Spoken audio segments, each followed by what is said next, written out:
Mula sa bulwagang pambalitaan ng ABS-CBN News and Current Affairs, panig sa katotohanan, panig sa bayan, ito po si Chatty Vardex Sosa, live dito sa News Center Manila. At ang mga nagbabagang balita sa oras na ito, Engkanto natagpuan sa puno ng mangga, live, dito nilang unang makikita, dito nilang unang maririnig, mas pinalakas, mas pinatindi, at mas eksplosibong TV Patrol World. Duwende natagpuan sa puno ng mangga, live, nagpapatrol, Karen Davila. Karen? Yes, Chatty, totoo nga ang mga haka-haka tungkol sa isang duwende na nagpapakita ng haling tapat. Para patunayan ang mga haka-hakang yan, makakausap natin ang isa sa mga saksi tungkol sa isang duwende. Isang revelasyon mismo ang ibinalgar sa ating news team.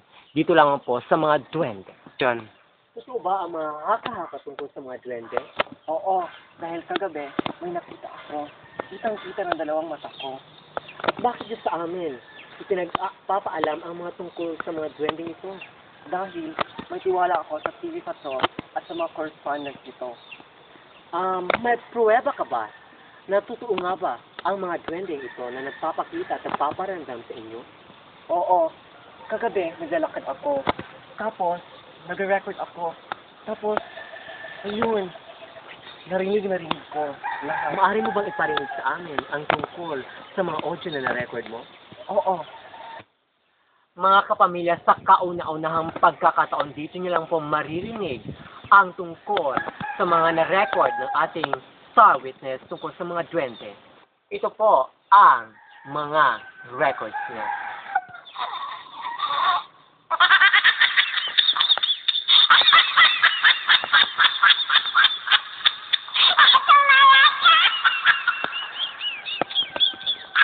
wala pa na.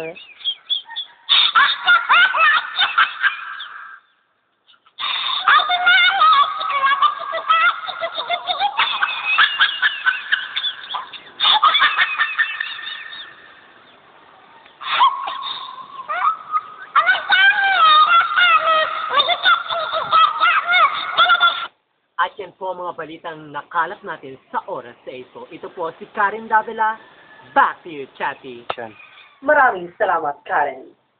At yan lang po ang mga balitang aming naikalap sa oras na ito. Ito po ang TV Patrol World. Panig sa katotohanan, panig sa bayan. Hanggang bukas, maraming salamat.